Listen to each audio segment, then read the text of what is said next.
Okay. Hello, hello. I'm so glad you're here. Thank you for sharing a part of your day with me.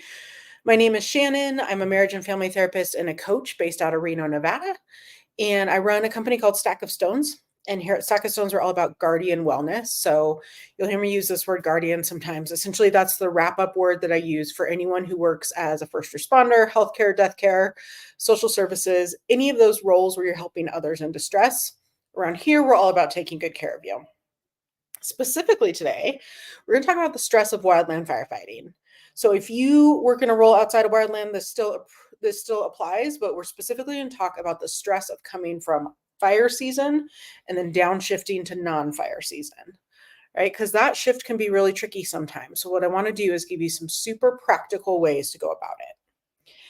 The training should take 35 minutes. I would love if you saved 45 minutes to an hour though, because I'm going to give you some tips and tricks for kind of like outlining what your season looked like. And it's the kind of stuff that's just really helpful to sit and think about for a little bit. So if you have the time, and you are always welcome, you're going to get the recording after this. So you're always welcome to share this with your partner. You'll see there's a couple things in here that are really helpful if you're in a relationship, helpful to talk about together. Okay. So let's dive in. Okay, so the way I want you to look at this is demobilizing your brain, right? So if you work in wildland, you're probably very good at demobilizing everything else, right? All your equipment, your vehicles, blah, blah, blah, blah, blah. But what I want to do is think about how you do the exact same thing for your mental health, for your central nervous system and your brain. So I'm going to walk you through 3 specific sections. The first thing we're going to do is kind of talk about the past. We have to look back in order to know what we need in the future. So you'll find that any training I do here at Stack of Stones tends to follow a pattern of assessing how we're doing and then adapting and adjusting based on what we assessed. And this one is no different. So we're going to walk through making a map of the season so that you can kind of look back and know as you transition into the off season, this is what you're carrying. Okay. Then next, we're going to talk about tools for assessing how you're doing in the present. So knowing how we're doing is actually a skill set. And if it's not something you've ever learned before, it may not be something you're good at. So I'm going to give you some tools for that. And if this is hard, just know that that's okay. If it's not something you've ever done, you're going to be clunky and clumsy, and that's okay. Just keep practicing. And then finally, we're going to talk about a plan for downshifting, right? So this is the future. I'm assuming as you watch this, right? I'm not quite sure where you are in your season. We're still PL4 as I record this, so season's still going. But my hope is that you're watching it kind of as you begin to shift into the off season, and so that we can make a plan for how you do so gradually, just like pulling a car off of the freeway. Okay. So let's dive in. What I want you to do is if you have a sheet of paper, or you could even do a note on your phone, whatever makes sense for you, I want to make an outline of the season. So the way this makes the most sense for me is I just kind of draw a line and then I chunk it out based on periods of time. I did months. Do whatever works for you. This may be assignments. Maybe you want to go through and do assignment by assignment. This may be if you transition teams. This may be the different teams you worked with, the different places you worked, whatever works for you, just put some chunks in. And then I want you to just kind of fill in the basics, right? So who, what, where, okay, where were you? This has been a long season. And so there's a good chance it's gotten really foggy, and you don't need to be perfect. It doesn't have to be like July 7th, I was on Route 82. Like, I don't care, right? But what you do need is just a general terrain map. So then we can add in some of the stuff that impacts your mental health. Okay. If you're watching this in the recording, feel free to pause at any point, of course. Then the next thing I want you to do is I want you to layer in the big stuff. So these are the things that are going to have an impact on you. Okay. So big stuff might be things like losses. So there's loss of life, right? This could have been a loss of a life. This could have been an injury or a loss of function. Right? So if you got injured and you didn't really get to work the whole season, that's a loss. Wildland gets a lot of front row seats to loss of structure. Okay, maybe loss of livestock or loss of livelihood. Communities get destroyed. Okay. This could be the loss of something like a milestone with your family, right? This overlaps with the third one of personal, but maybe your baby took their first steps, or there was a big wedding or birthday party or something and you missed out. Okay, that could be a loss. Think about the season and think about the different things that might have popped up. These may come to you later on too. So this map you're making, I want it to be kind of a working document that you continue to fill in over time. Okay, then on that, I want you to add close calls. Okay, so these are just moments where there was some sense of danger. What I'm thinking about when it comes to your central nervous system is if there were moments of fear and danger, you're carrying those into the off season. So we want to be aware of them. So this could be a little bit of spicy, sketchy fire behavior. This could be tree strike. This could be it's some really tricky vehicle stuff this year, right?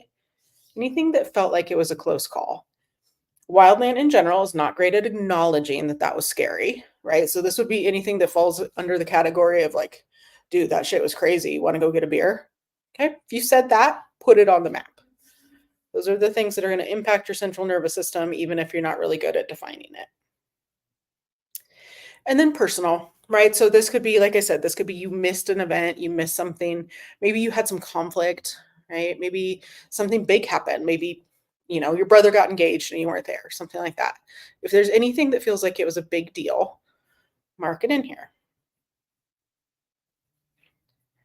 Then we're going to move on to conflict and frustration. Okay, so especially when a season goes really long, we get some conflict in there. So what I want you to do is we don't have to detail out every single moment, every single kerfuffle you had with your crew, but I want you to think about the big stuff because it's likely you're carrying it out of the season.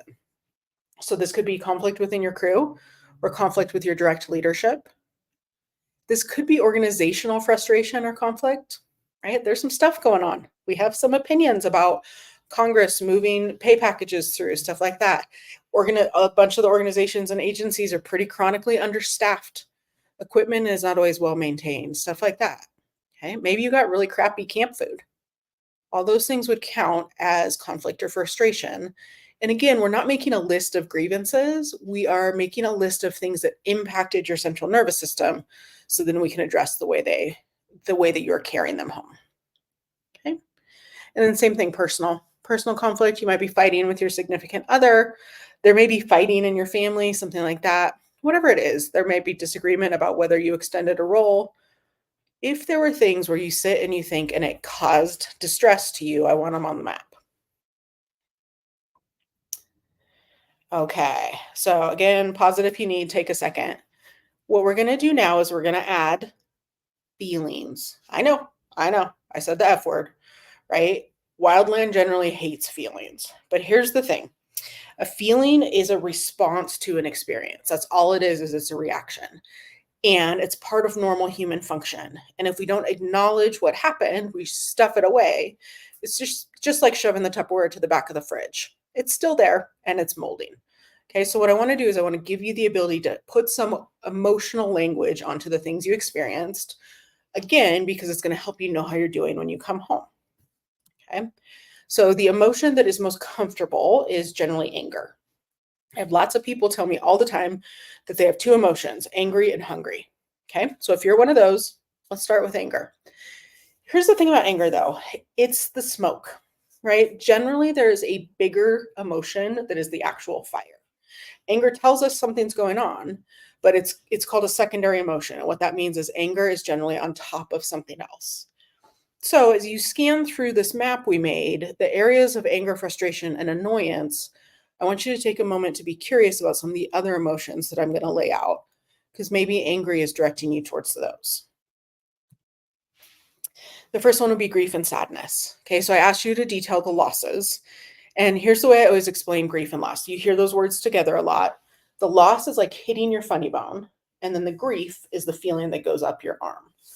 So you may have experienced some personal losses, or as a wildland firefighter, you just get to observe the losses of others.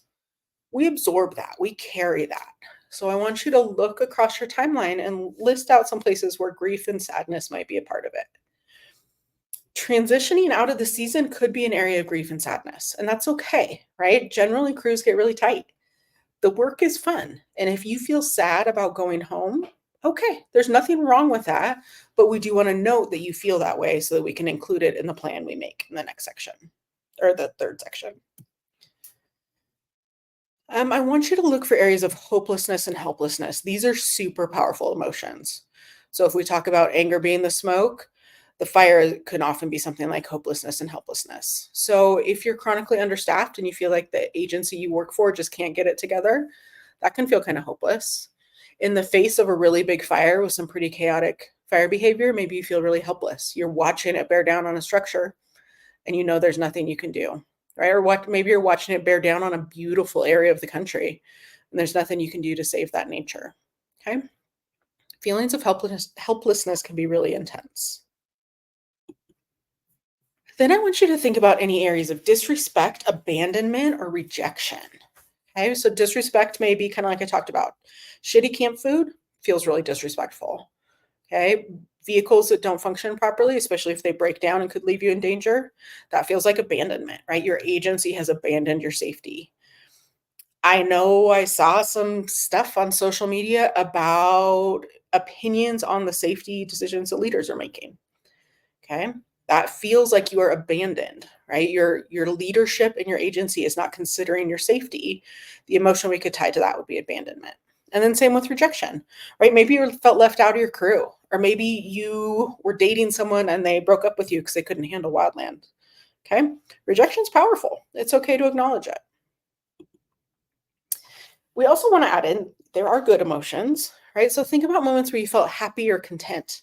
Maybe you felt really connected to your crew, really connected to your work, right? This is important work. And when you're out there fighting the fight, you might feel really great, and that's okay. Nothing wrong with that. Note it on your map. One of the reasons we want to note it is if it feels really great and then you go home to the off season without that same sense of mission and purpose, we need to plan for that because I see folks get a little bit rattly there. Okay. And then finally, you're going to really hate this one, but I'd love for you to look at fear and vulnerability, right? So those moments where there's a close call, moments, this could be fear of danger, but this could also be fear of abandonment, right? Maybe your relationship's rocky. So you had some fear that it's going to fall apart. Maybe you're feeling really vulnerable in terms of you don't know if you can keep doing this work. And then how are you going to pay your bills, right? There's all kinds of different ways we can feel fear and vulnerability that are really powerful. Okay. Again, look for anger. Anger is the smoke that hovers above some of these other more vulnerable emotions. Okay. That was the first part. So that gives us a map of the season. So we kind of know if you sit and look at all the emotions and the experiences, we kind of know where you're at now. And then I want to give you some tools for assessing how you're doing overall. Okay. So if you've done any work with me, this is a familiar bucket. I use this all the time because it's a really helpful tool for just assessing how am I. Okay. I call this your distress bucket. If it's low, if your stress and distress is pretty low, you're going to be green, right? This means you are well rested, you've had a great breakfast, you've had fun with friends and family, you're enjoying your work. Generally, you're good to go. Okay. If we're honest, at the end of a really long season, you're probably not green. You might be green in the middle of it. There may be some really great assignments. But in general, when we get really worn down, green might be something we have to aim for in the future. It's not present. My guess is you're at least feeling yellow. So yellow is need to recharge. Yellow is appropriately tired. Okay, so after I do this training, these trainings are kind of high intensity for me. Even though I'm just talking to a screen, I feel yellow, right? I'm tired, I'm wiped, but it's appropriate. What we want to really pay attention to is when we move out of yellow into orange. And orange is when we're injured, right? So all those things we just talked about, those emotions we felt can push us into orange. So if you busted your ass on the line all day and you come back to the crappiest sandwich and like a juice box, right? That's going to feel disrespectful, abandoned by the agency, and that could push you into orange. Okay, this could be something happened. This could be conflict on your crew, conflict with your spouse, conflict. I mean, this could just be the general conflict surrounding some of the agencies right now. Okay, you could have seen something sad, right? You've watched destruction. All these can push us into orange. And then we all, from one time or another, jump up into red. That is a normal human experience where something happens and we're in high distress, high red. What we want to pay close attention to is one, when it happens, we want to recognize it and we want to know the ways to get ourselves down. And then secondly, I want to keep a close eye out on the slow creep towards red. So one of the things I see is we go a long time without being green, and then we get acclimated to being yellow, right? And we go a long time yellow, and then we end up orange, get acclimated to just living orange, and then we're red, and we become acclimated to red. Okay, so if right now you're going, I feel targeted, you might be, right? This is unfortunately really common, but it is absolutely critical that we are honest about it. Red can just be fine. We have some really hard days, or red can start to turn into heightened use of substances or other coping that's unhelpful. Red could be conflict in our relationships, right? Our relationships are falling apart. It could be suicidal ideation, that sense of like not wanting to live anymore. That can come with red. Okay, all of these different things, inability to ever sleep, stuff like that can come with red. And we're not going to be mad at you for it, but I do need you to acknowledge if it's true. Because what we've got to do is figure out, there's a little spigot on here. We've got to figure out some ways to let distress out of the bucket in order to get you to a healthier place. Okay. That's one form of assessment. Think of them as gauges on a dashboard. You have a couple. So one is checking where you are in the bucket. And this is one where I want you to learn to read your central nervous system. Okay, so our central nervous system has two sides to it, our sympathetic and our parasympathetic. So what I want you to do is think of this as a road with two lanes going the same direction. Okay, so it's got a fast lane and a slow lane. Our sympathetic side of our central nervous system, that's our fast lane, right? Think about this as hyperarousal. So hyper central nervous system arousal. This is when our system is high. We are on. Okay, it is a healthy, good, sorry, I just sucked a dog hair into my nose. This is a healthy, good part of central nervous system function if it is managed appropriately. On the other side, we have our parasympathetic nervous system. So this is, sometimes it's called rest and digest. This is when we're feeling more chill. Okay, we're present, we're there, we're active. You may be doing an activity you love. You may even be like very active. Some of you may find this when you're using a saw, right? Something like that. Your system is actually super chill. And that means we're in our hypoarousal space. So just like on the freeway, a healthy central nervous system is going to move between the two lanes. It doesn't exist where your central nervous system just rides the center line. That's not a real thing. Both sides are important, and what we want to do is be able to engage in both sides of this. What I find most often is we get good at a couple things. One is riding the rumble strip, right? So if you don't know what a rumble strip is, it's on the side of the road, generally like a freeway or a faster road. If you go outside the lines, it goes, blah, blah, blah, blah, blah, blah. That's a rumble strip, right? It's designed to wake you up.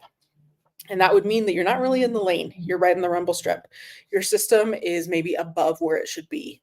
This is where we're feeling super stressed out, hypervigilant, can't sit down and calm down. We're drinking endless caffeine, okay, or whatever they're called, Zins, right? All these different things. If you're like, oh yeah, that's where I ride, you may be riding the rumble strip more than is healthy. Or I talked to quite a few people who past the rumble strip, we're in the ditch, right? We are functioning so hyper aroused that it's like we're riding in the ditch. Our system is just vibrating, okay? One of the things I also see is that some folks go ditch to ditch. Okay, so parasympathetic can be chill, but the rumble strip down here is when we're pretty checked out. Okay, we're pretty disconnected. Sometimes this is fine, right? If you're headed home from a long assignment, it's a long drive and you're just staring out the window, not paying attention, okay, not a problem. But when we're really losing track, like we're unable to focus on conversations, we're losing track of time, stuff like that, it's a little rumble strippy. Okay, and then in the ditch is when we're just completely checked out. It's going to be called the 1,000-yard stare. Clinically, it's called dissociation. Okay, and what I find is for quite a few people, you go ditch to ditch, right? So we're used to running high, and then when we get a moment off, we go straight to the other ditch. Check out. And this may be something like using video games and just losing track of everything. Okay, that is not uncommon, right? It's something that happens. But when we talk in the next section, what I want you to think about is where is my central nervous system? Where do I need it to be? And what activities help it get there? Okay. So a note on both the bucket and this, if this feels completely foreign and overwhelming, if talking about your system and how you're doing is so outside of your normal, okay, these are just tools. Okay, so if you've never been taught how to use them, that's okay. But I need you to learn. In order to keep ourselves healthy and well, we have to learn. So at the end of the training, I'm going to talk about some different tools, and some of them are specifically around learning how to assess how we're doing. Okay. Okay. Map of the season, tools for assessing. Now let's talk about how we plan to downshift. And here's how I want you to think about this. Okay. Easy, Tiger. My husband says this to me all the time and I get really mad. So I'll pass that gift along to you. What I want you to think about is as you come out of the season into the off season, easy, Tiger. Okay. When you're on the freeway, they don't put the stop sign on the off ramp right at the top of it. It's at the bottom because we've got to get off the ramp and slow down slowly. What I want you to start thinking about is what it looks like to bring ourselves down gradually over time. You will not be instantly okay and able to leave a easy breezy off-season life. That's not how central nervous systems work. Okay? We need to bring ourselves down just like an off-ramp. So what I want you to do is I want you to set a goal of time. For the sake of this training, I picked 30 days. Okay? And you may be like, "Whoa, that feels like a really long time." Okay? How long was your active season? Right? When you look back at your map, how much was going on? How borked has your system been? If you had a lot of stuff on that map, you need time, and that's okay. Doesn't mean there's anything wrong with you. It's just a normal response. Okay. So take a second, set a goal. This is just a loose goal. It's not like you have to meet it or you're going to get struck by lightning, right? It's just kind of giving you a bit of a map and some parameters. And then I'm going to walk you through, pardon me, I'm going to walk you through a couple different things to think about when it comes to off-ramping. Okay. The first one is basics. Okay. So I need you to consider what it looks like to off-ramp. You are probably wrecked. You're exhausted. Your body might be wrecked. The last thing you want to do is think about exercise. But if you go cold turkey, if you've been hiking almost every single day, you've been getting a ton of exercise, and you go cold turkey, it's going to mess with your system. Okay. One of the things I see it mess with the most is sleep, right? So if you have been sleeping okay, your stress level's high, but you hike 10 miles a day. So those counteract each other and you're able to sleep. When you go home, if you don't get any exercise, you're going to struggle with sleep in general, right? Everybody's individual. But I want you to think about that. So even if exercise and hiking is the last thing you want to do, I need you to think about bringing it down gradually. Okay. Something else to think about is I hear a lot that in those first couple weeks, the temptation is to do something like stay up really late, drinking beer and playing video games. Okay, that's fine, but we don't want to set ourselves up for long-term coping like that. So if you like to stay up late and play video games until 2 in the morning, okay, maybe week 1, that's what you do. And then week 2, you try to get to sleep by 1. Week 3, you try to get to sleep by midnight. Week 4, you turn video games off at 11:30, so you have a little screen-free time, and you try to go to bed by midnight. Okay? It's your personal preference. If you like staying up late and that's working for you, okay.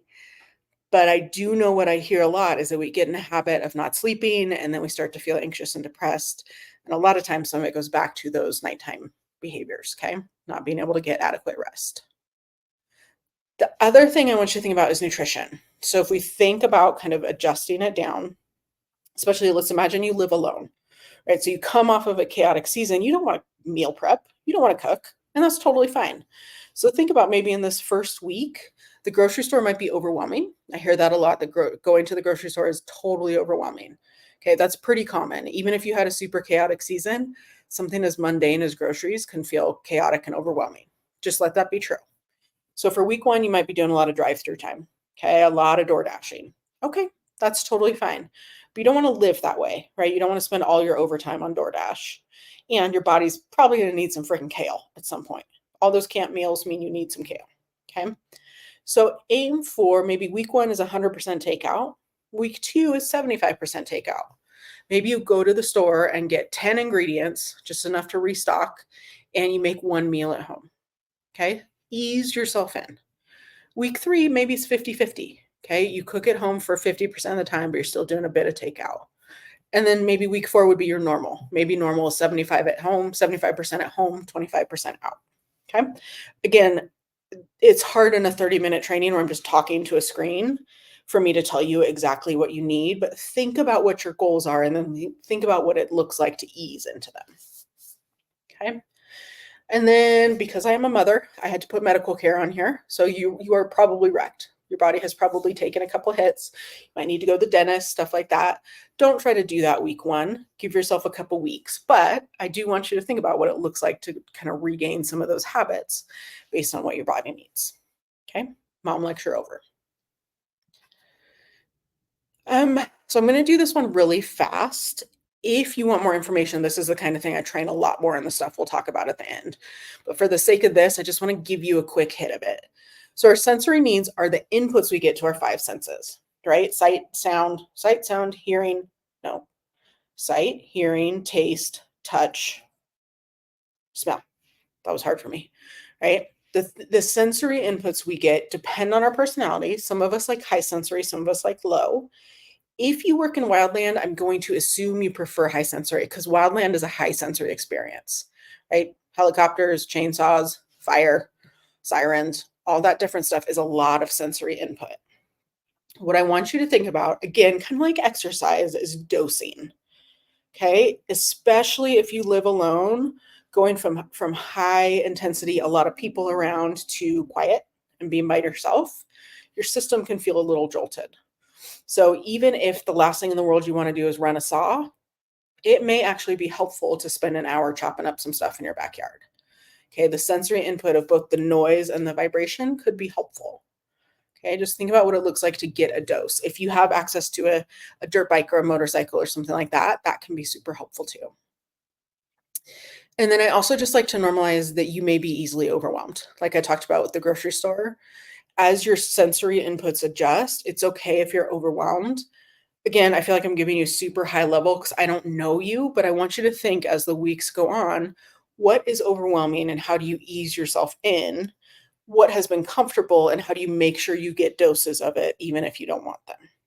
Okay, don't go cold turkey on things like chainsaws.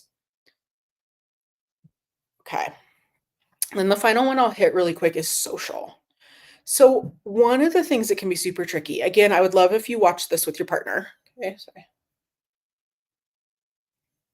Um, it can be really hard to reintegrate, right? They've been, if you have kids, they've been solo parenting, they've been keeping things running on their own for the most part during the season, and that reentry can be super tricky. So just let it be what it is. And one of the things may be you may crave a date night with your partner. You may want to go out, spend a bunch of time together, but you're still reentering. You're still kind of talking the way you would at the crew versus the way you should to a significant other. They're still super high, overwhelmed from the kids. It may not be possible to have a super connected 3-hour date on week one. Maybe what you do is you aim for some mini dates, right? Walks around the block, moments where you sit and have a cup of coffee, have a beer in the backyard, mini dates. And then by week 3, you ease into a 3-hour date. Okay. That feels kind of dismal that it's going to take you 3 weeks to really connect. But if we're honest about the way your central nervous systems are working, sometimes that is better. And I would far rather we don't set you up for a fight. Okay. Sometimes that happens. You haven't seen each other. It's hard. And trying to go on a date means you're going to go spend a lot of money to fight at a restaurant. Okay. So ease in. Same with kids. So again, this is super tricky depending on the age. My big thing about this is just because we mapped out all the stresses of your season doesn't mean that your stresses are bigger than someone who's been home with the kids all summer. Okay. You try a 14-day roll with toddlers, and a tree strike sounds a lot more interesting, right? Being home with the kids can be its own intensity and its own stress. So if you have kids, you're going to have to kind of counterbalance. Both partners are going to have needs, and both partners are going to kind of have to ease. Your kids are going to have to ease into this too. That's okay. I just want to call it out as a reality that we have to deal with. Okay. Extended friends and family, one of the things to keep in mind is you probably don't want to do big family events during week one, maybe not even week two, right? Learning how to come back and talk to normal people takes a little bit, right? You talk a different way out there. And when you come back in, that way might insult the people around you. So if possible, don't do big get-togethers with tons of people until later on, right? That might be a week 3 thing instead of a week 1 thing, as much as you can control it, of course. And then the final thing on social is don't lose touch with your crew. Okay, you build really strong relationships when you're with your crew when you're out there, and if you're in an agency or if you're in an organization, in a team like Hot Shots or something, where you all scatter at the end of the season, do what you can to stay in touch. Hop on the phone for a couple minutes, send some texts. Those relationships are important, and we don't want to go cold turkey on them. Okay, it's okay if you feel more connected to your crew than your significant other. We don't want to leave it that way, but it's logical. It makes sense. So we want to ease you out of that connection. Okay. Okay, that's our 3 things. So we looked at the past, the present. I gave you a super generalized way to start thinking of the future. Spend some time planning for what you need. And like I said, if you get really stuck, I'm here to help, or I'm happy to help you with a professional in your area. Here's some things I have available. So here's my Instagram. I try to put helpful stuff on there. I have a newsletter, a weekly email that goes out. We just try to offer out helpful stuff. If you want to get on there, this is my website, or you can just send me an email and I'll drop you in. And then these are some different trainings I have. So Mental Health 101 is an online training. It's modules that are all less than 30 minutes. When it comes to your central nervous system and knowing what you need, Mental Health 101 is the extended version of what we just talked about. I teach you very specifically how to assess who you are and what you need. Okay, so if you feel like you're out of your depth but you'd like to learn, 101 is a good option. And depending on when you're watching this, I might have a boot camp coming up too. I run these a few times a year, and Burnout Bootcamp takes Mental Health 101. It takes the curriculum and the training, and then I add on some one-on-one coaching. So I teach you, one of the things I'm really good at is asking you questions that help you understand yourself, and then I help you build the plan. So if you feel like you have never done this and it's overwhelming, okay, that's one of the ways I can support you.